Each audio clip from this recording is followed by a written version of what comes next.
Hi guys, David Jennings here from Melbourne SEO Services, and I'm joined with Mike Rhodes from WebSavvy. G'day, G'day. Very fortunate to be sharing the office with this man because he's the leader, the Australian leader when it comes to AdWords. Potentially even the world soon. I feel it. World domination is coming. I wouldn't go that far. Soon. He's just come off the stage, done a fantastic presentation where so many people heard sort of murmurs saying that was perhaps one of the best so far of the weekend. So no pressure now. Yeah, okay. What we wanted to share with the people watching is we're talking small, medium-sized businesses. Let's say they've got an AdWords account running currently. Yep. They're most likely managing it themselves. They haven't yet sort of moved to get an agency to do it. And just wondering what are maybe 3 sort of quick, easy wins that they can apply and get some quick results. And then if they want to take it further, then they know where to go. All right. There's a number of different places you can show your ads. So we'll cover 3 quick wins in 3 of the different areas. The first would be search, and then we'll talk about mobile and display advertising. Yep. With search, most people set up their account using what are called broad keywords, broad match, and Google chooses when to show your ads. You don't get as much control. Your ads show more often, but you don't get as much control. The single biggest quick win is to take all of those broad keywords and put a plus sign in front of every keyword. And that turns them into what's called a modified broad match keyword, which is a bit geeky and a bit techy, but it means that you get a lot of control over who actually sees your ad. And Google doesn't wander off on these huge tangents and show your ads to the wrong people. That's probably one of the biggest. Another quick one would be to check the settings of your campaign. When you set up a campaign, your ads are probably showing across the whole of Australia. And just dialing that down a bit and showing ads just in your local state or just in your local city will massively improve your results.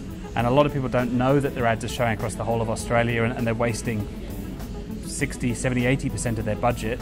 If you just show ads in the local area that you serve, you're going to get obviously far better results. And another thing, are they still doing it where they're combining content network and... Yes. So the default setting when you set up a new campaign is that Google will show your ads on the search network and what used to be called the content network, now called the display network. And it will show ads in both of these places. And they're 2 completely different places. On Google search, people are actively looking for keywords. They're typing in keywords, they're looking for the products and services that the small business sells. Display is completely different. People are reading blogs, newspaper sites, forums, browsing the web, and may happen to see an ad maybe at the side of the page or at the bottom of the page, and a few of those people, very, very few people, are going to click that ad. And so display advertising is more about sort of jumping out from the crowd, interruption marketing, getting noticed. Search is completely different. 2 totally different audiences that you want to advertise to. One of the best things with display, that's probably a good segue into display marketing, is this thing called remarketing, or sometimes called retargeting, whereby you tag people that come to your website.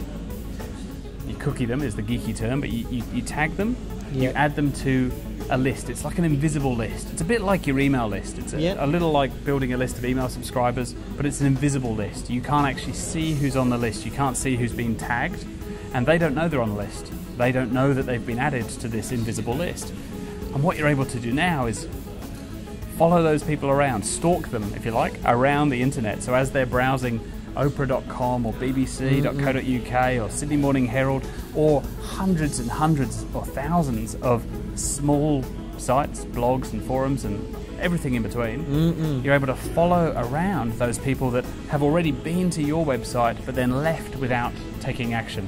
So maybe they've been and they've read a couple of blog posts, but they haven't signed up for something yet. Or if you've got an e-commerce site, they've added products to the shopping cart, but then they got distracted and they left your site without actually buying. Usually, they're gone forever.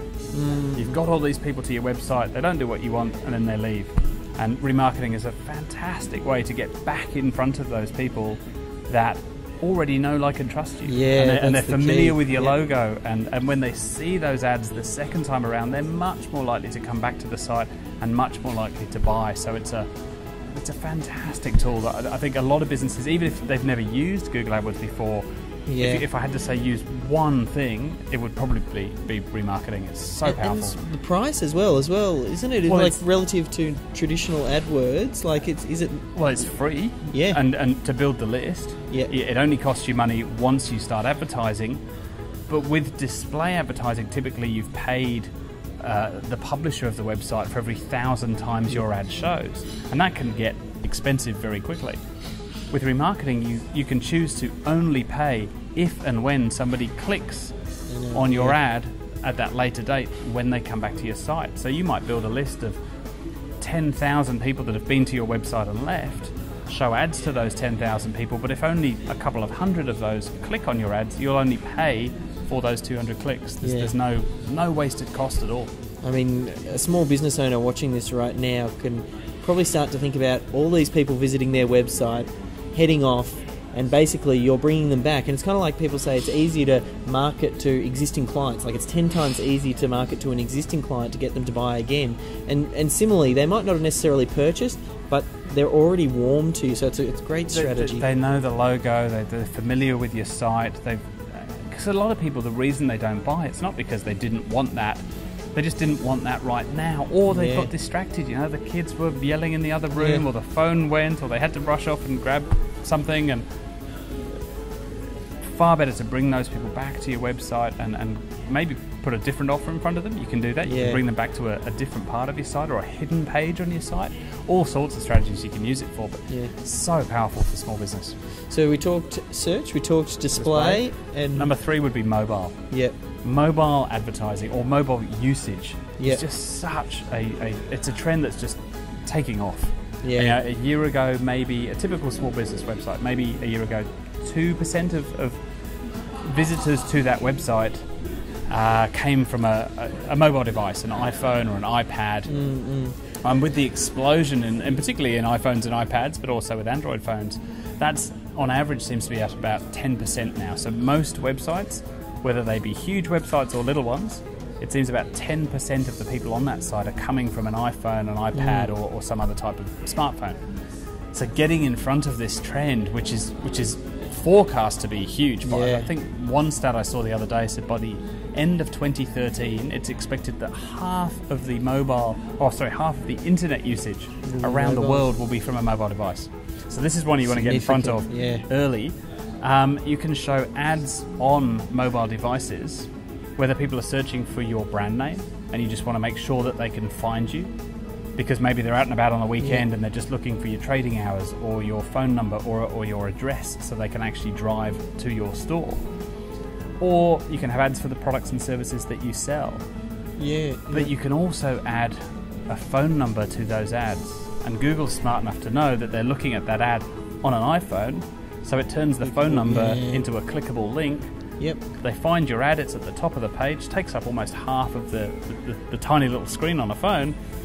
If they click that phone number, you only get charged if they click the phone number, but then they come straight through to your sales team, your mobile, if you want. We've got a client that uses his mobile number in the ad, and he takes those calls. And this is just to smartphones as well. Just to smartphones. Which I think for businesses that are working particularly in like geographical areas where someone's going to want to pick up the phone and place the order straight away, and they're finding you on their mobile phone, it's perfect. It's such and the cost at the moment, we've got clients spending as little as 7 cents per phone call. Average is about 20 or 30 cents per phone call. So rather than paying for a bunch of clicks to send people to your website and hope that they can find your details in there, just put them straight through to the sales team or to you or to the business and have them hit that number. It's such and so few people are using it. That's really why it's so powerful right now. As a small business, if you can be ahead of the curve here and do this sort of stuff, you're head and shoulders above your competitors. I mean, there's some great tips there. Quick and easy changes to your account in your search to make sure that you start reducing the ad spend that you're already doing. We talked about display marketing with using remarketing and dropping the tag and building this invisible list, and then finally sort of wrapped up there. I've drawn click to call like on mobiles, which the trend is significant. Like I think we saw a stat yesterday where it was the penetration of mobiles was still only maybe 30% of Australia using a smartphone right now. Yeah, you've got to think that's going to be 80% by the end of next year, maybe, or in a couple of years' time. It's just on the tear. Yeah. And because the iPhone in particular makes it so easy to browse the web, so many more people are. I mean, have you ever stood in a queue somewhere and checked your email or checked a website on your phone? I mean, most people probably have at this point. Yeah. So, it's a great trend for a small business to be in front of. If you want to try and start to apply these and you get a little bit stuck and they want to get in touch with the only company that Melbourne SEO Services is approving when it comes to AdWords, WebSavvy. Dave approved. How do they get in touch with you guys? Best way to get in touch with us is either 1300 WebSavvy or go to websavvy.com.au. We've got heaps of information there and we'd love to have a chat with you. Thanks, Mike. Cheers, Dave.